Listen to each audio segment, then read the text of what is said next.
somewhere between the stars and silence, where dreams rest before waking. There's a path no one remembers building, a smooth stretch of silver dust winding between moonlit meadows and far-off constellations.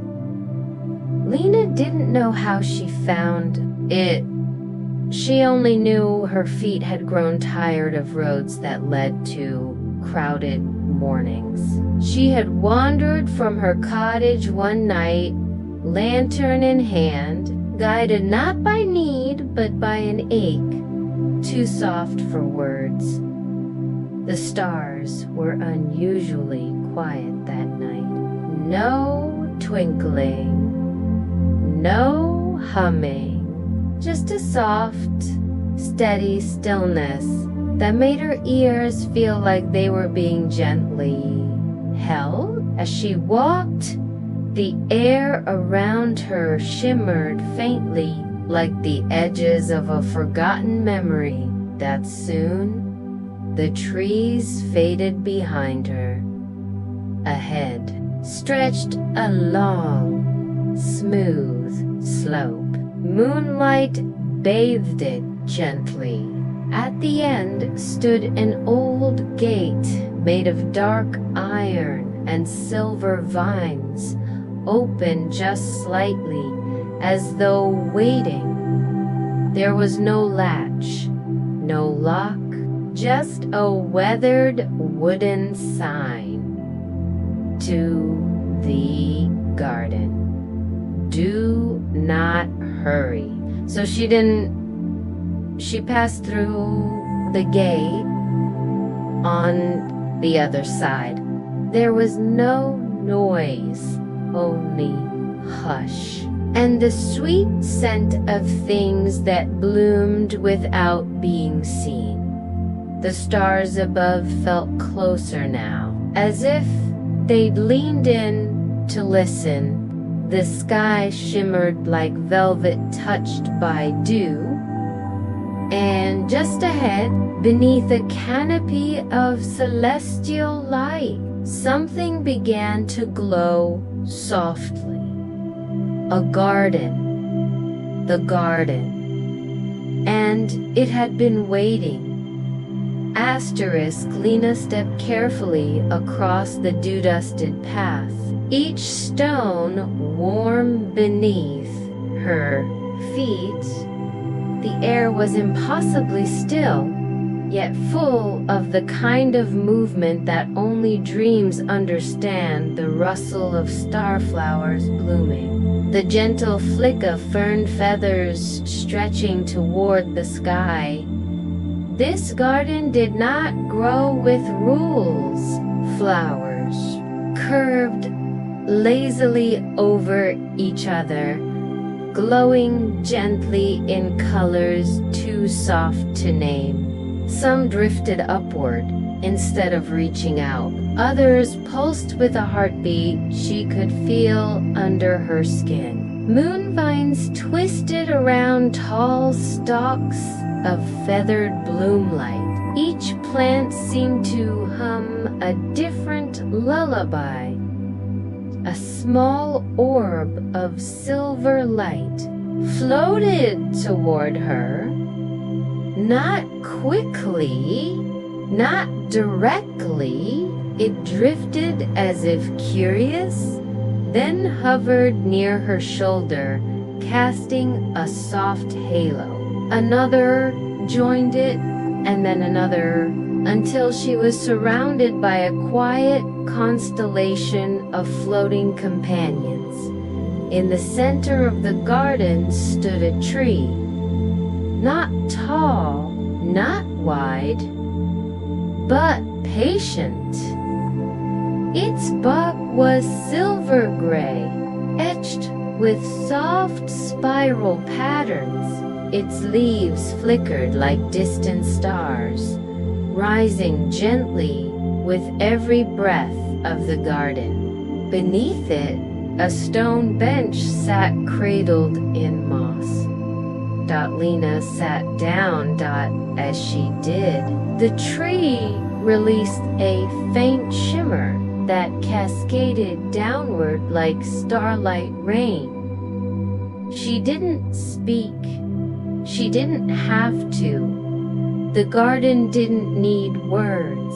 It spoke in sighs, in memories, in things she'd once known but forgotten. And slowly, gently, Lina felt her breath slow to match the rhythm of the glowing leaves above her. Asterisks, the garden accepted her in silence, as if it had always had a place waiting just for her.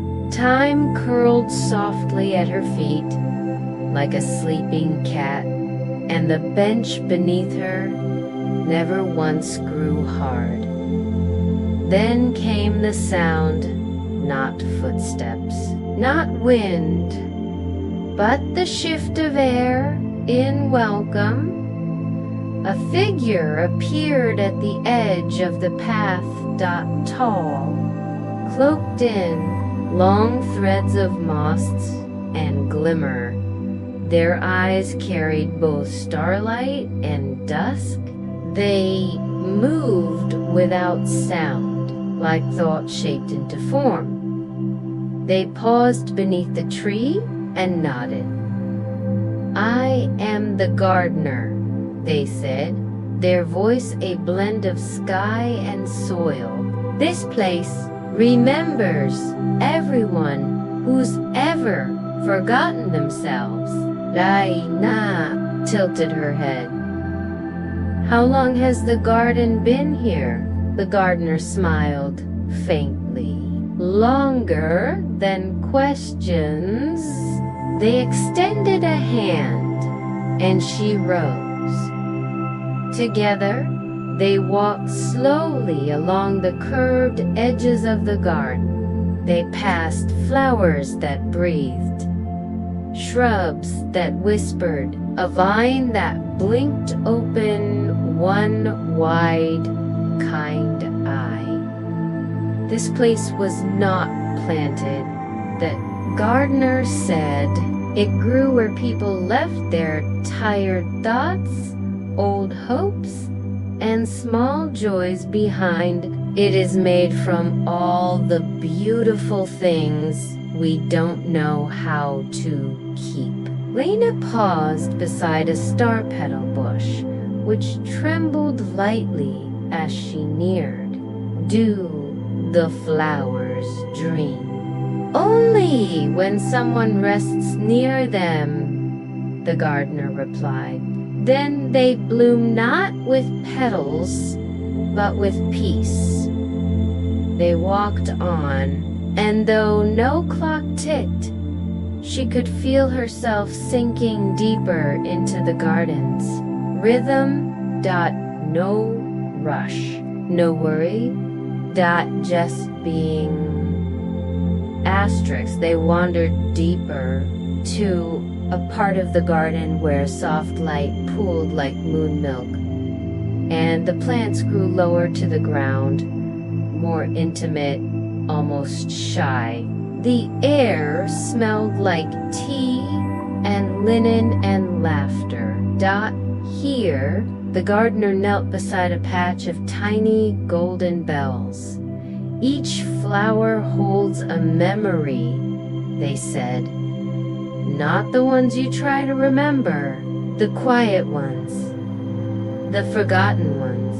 Lina leaned closer, as she exhaled. The bells chimed once, faint and warm. Images bloomed gently in her mind. A rainy morning wrapped in blankets. The weight of her mother's arms around her when she was 7. A corner of a library where the dust danced. Like magic, a pebble she once kept in her pocket because it looked like a heart tears didn't fall. But her chest soft. "I forgot," she whispered. "You paused," the gardener corrected. Memory is like moonlight. Sometimes it hides until the world quiets. They stood nearby. A soft pond reflected the garden's lights in perfect stillness. In the center floated a single closed lily.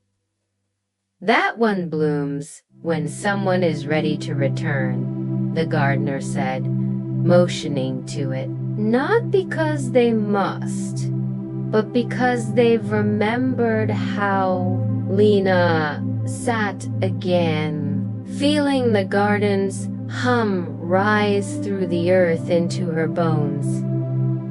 She wasn't ready yet. The garden knew Dot, so it waited. Asterisk, Lina didn't know how much time had passed in the garden. It wasn't the kind of place where clocks dared tick or where the sun moved in a hurry across the sky. The air stayed the same soft shade of quiet. The light never pressed, only whispered. She had wandered without direction, her steps light, her thoughts softer than they'd been in years. Sometimes she sat beneath the silver-leafed tree. Sometimes she drifted by the pond where starlight rippled with the gentlest breeze. Other times she simply lay on the moss and watched the sky shift ever so slightly, never darker, never brighter, just different in tone, like the world turning pages in a slow, wordless book. She had forgotten the ache that led her here, not because it was erased, but because it had been cradled, held softly in the hands of the garden until it dissolved, not into nothingness, but into peace. The floating orbs still followed her sometimes, like quiet companions that asked nothing and offered only presence. She began to hum to them.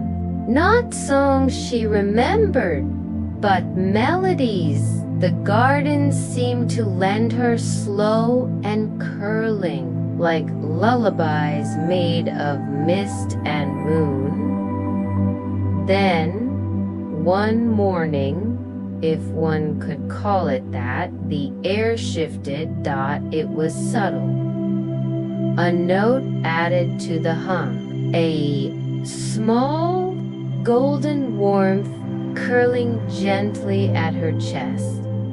She found herself walking toward the pond without choosing to. The lily at its center, which had floated closed for however long she'd been here, now quivered. Its petals slowly began to part. Not quickly, not like a bloom eager to meet the day, but with purpose, like something waking up, not because it was told to, but because it had rested enough. Soft gold unfurled at its center. The gardener appeared beside her, as quiet as always. They looked at the lily, then at her. You remembered. They said simply, Lina felt it too. Not a rush of insight, not a dramatic revelation, but a quiet knowing. She remembered how to rest, how to breathe, how to be without needing to become. How will I return? She asked. The gardener turned a palm outward. A breeze curled around it, warm and slow. In its center, a seed, small, pearl-like, and glowing faintly, hovered for a moment before dropping into Lina's hands. "This is not your way back," they said gently. "This is your way forward. The garden is not only here, it is wherever you plant stillness." Lina closed her fingers around it. The warmth stayed. Together, they walked the garden path one last time. The plants leaned slightly in farewell. The lights gathered like a gentle procession. Even the air seemed to hold its breath. At the silver gate, she paused and looked back. The bench beneath the starlight tree shimmered softly, waiting without impatience. "Will it be here when I need it?" she asked. The gardener smiled. "Not here, but yes, always. Wherever the world softens enough for dreams to bloom, the garden will grow again." Lina nodded. She stepped through the gate, and the garden faded, not vanished, just tucked gently into the folds of quiet behind her eyes. She opened them slowly. Her room was bathed in early morning gold. The pillow was cool. The breeze through the curtains was real, but softer somehow, as if it too had come from somewhere beyond the moon. The seed still rested in her palm. She slid it gently beneath the pillow and closed her eyes again. She didn't fall asleep. She didn't wake up. She simply rested in the space between, and far off, somewhere just beyond the edge of dreaming, the garden exhaled.